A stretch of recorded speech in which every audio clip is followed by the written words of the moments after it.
حضرت عتبہ بن مالک فرماتے ہیں رضی اللہ تعالیٰ عنہ کہ میں نبی علیہ السلام کے پاس آیا اور کہا کہ اللہ کے نبی میری آنکھوں میں تکلیف ہے، آنسو گرتے رہتے ہیں، مجھے مسجد میں آنا مشکل ہو جاتا ہے، اگر آپ مناسب سمجھیں تو میرے عذر کی وجہ سے آپ صلی اللہ علیہ وسلم میرے گھر تشریف لائیں اور میرے گھر میں کسی جگہ آپ نماز پڑھ دیں، میں اسی جگہ کو اپنی نماز کی جگہ بنا لوں گا اور میں وہاں نماز پڑھتا رہا کروں گا اور برکت کو حاصل کروں گا۔ آپ صلی اللہ علیہ وسلم فرمائے کہ ہاں ٹھیک ہے۔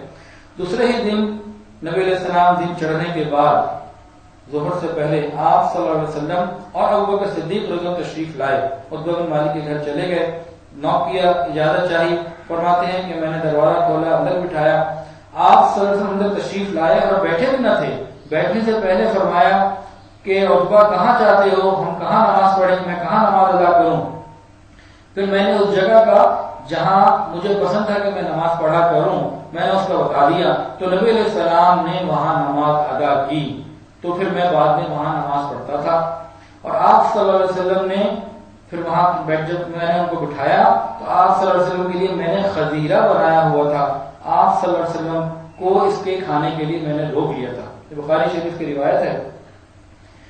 فائدے میں لکھتے ہیں کہ علامہ عینی رحمۃ اللہ علیہ نے اس حدیث پاک سے کئی باتیں مستنبط کی ہیں، کئی باتیں نکالی ہیں۔ نمبر 1، گھر میں کسی جگہ کو خاص نماز کے لیے مخصوص کر لینا۔ عورتوں کے لیے یہ بات زیادہ بہتر ہے، مرد تو مسجد میں جا کے نماز پڑھیں، گھر میں نماز پڑھنے کی عادت مردوں کے لیے ٹھیک نہیں، جماعت واجب ہے، جماعت کو چھوڑنا گناہ۔ تو گھر میں کسی جگہ کو نماز کے لیے خاص کر لینا۔ دیکھیں ہم گھر میں کمرہ بناتے ہیں نا، یہ امی ابو کا کمرہ، یہ میاں بیوی کا کمرہ، یہ بچوں کا کمرہ، یہ مہمان کا کمرہ، تو کوئی اللہ کی جگہ بھی تو ہونی چاہیے، اللہ کی یاد کی جگہ۔ تو ہمارے اکابرین پہلے بناتے تھے، تو ہمارے پاس کوئی ایسا جگہ ہو کہ بھئی یہ مخصوص علاقہ ہے، یہ ضروری نہیں ہے کہ وہ 12 فٹ کا جگہ ہو، ایک ایسی جگہ جہاں ایک عورت آسانی سے پردے میں عبادت کر سکے، ایسی مخصوص ہو جائے تو زیادہ بہتر ہے۔ دوسرا فرماتے ہیں کہ تبرکن، کسی نیک صالح آدمی سے نماز پڑھوانا، اپنے گھر بلا کے اور اس جگہ سے تبرک حاصل کرنا۔ تیسرا لکھتے ہیں کہ بڑوں اور بزرگوں کو برکت کے لیے اپنے گھر بلانا۔ اور چوتھا لکھتے ہیں کہ بڑوں کو ایسی بات کا قبول بھی کرنا۔ اور پانچواں لکھتے ہیں محلے یا گھر میں کوئی نیک اور صالح بزرگ آئیں تو دوسرے لوگوں کا وہاں جانا، صحبت اور برکت حاصل کرنا، زیارت کرنا، ملاقات کرنا۔ اور صاحب خانہ اگر کسی نیک آدمی کو گھر میں بلائے اور جماعت کا موقع آ جائے تو صاحب خانہ کو چاہیے کہ اس نیک آدمی سے نماز کی درخواست کرے کہ امامت کروائیں۔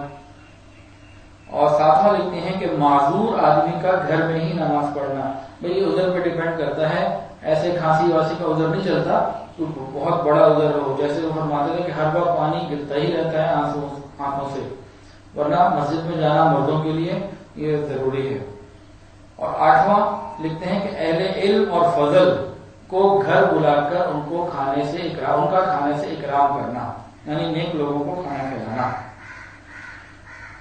اچھا ایک چیز اور بھی لکھی، خبیث، خا با یا اور صاد، یہ آٹے اور میدے سے بنتا تھا ایک حلوہ۔ حضرت عثمان غنی فرماتے ہیں کہ انہوں نے گھی، گیہوں اور شہد کو ملا کر خبیث بنایا اور فرماتے کہ میں وہ پیالہ لے کر نبی کریم صلی اللہ علیہ وسلم کے پاس حاضر ہوا۔ آپ نے پوچھا عثمان یہ کیا ہے؟ تو حضرت عثمان نے کہا کہ یہ کھانا ہے اے اللہ کے رسول جسے لوگ کھاتے ہیں، اجمی لوگ کھاتے ہیں، شہد، گیہوں اور گھی ملا کر بناتے ہیں اور جسے خبیث کہتے ہیں۔ تو نبی علیہ السلام نے اسے نوش فرمایا۔ عبداللہ بن سلام فرماتے ہیں رضی اللہ تعالیٰ عنہ کہ آپ صلی اللہ علیہ وسلم کھجور کو خشک کرنے کی جگہ تشریف لائے تو حضرت عثمان غنی نے ان کو دیکھا کہ ایک اونٹنی ہے جس کو کھینچ کے لے جا رہے ہیں اور اس اونٹنی کے اوپر میدا بھی ہے، گھی بھی ہے، شہد بھی ہے۔ آپ صلی اللہ علیہ وسلم کو فرمایا کہ عثمان ٹھہر جاؤ، چنانچہ عثمان رک گئے۔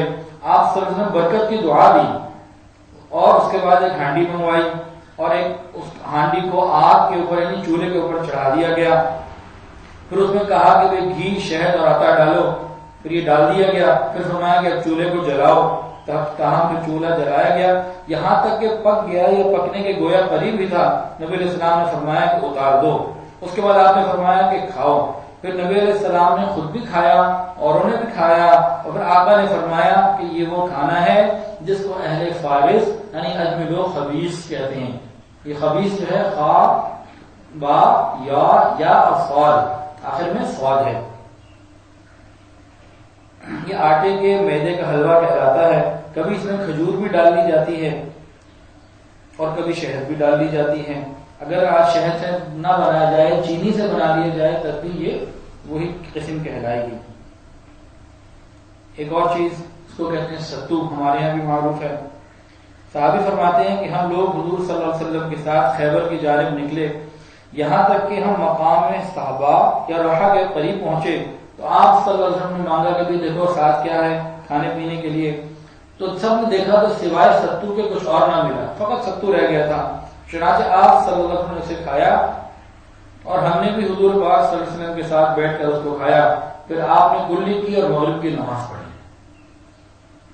یہ ستو جو کا تھا, جو نبی علیہ السلام نے ستو استعمال فرمایا وہ گندم کا نہیں, اس حدیث میں جو لکھا ہے وہ جو کا تھا. اور جو کا ستو گرم مزاج والوں کے لیے گرمی کے ایام میں بہت نفع بخش ہے. یعنی عورتوں کو چاہیے گرمیوں میں اپنے خاوندوں کو جو کا ستو پلا دیا کرے تاکہ مزاج ٹھنڈا ہو جائے. اور اگر بیگم صاحب کا مزاج گرم رہتا ہے تو خاوند صاحب منگوا دیا کرے. ایک اور چیز یہاں لکھی ہوئی ہے دشیشہ, دا شیشہ, دال شین یا شین اور آگے ہا. حضرت جابر رضی اللہ عنہ فرماتے ہیں کہ نبی کریم صلی اللہ علیہ وسلم کے لیے ہم نے مٹی کے برتن میں دشیشہ بنایا اور آپ نے اس کو تناول فرمایا. دشیشہ اور حشیشہ یہ کھانے کا نام ہے جو آٹے, گوشت اور کھجور کو ملا کر پکایا جاتا ہے.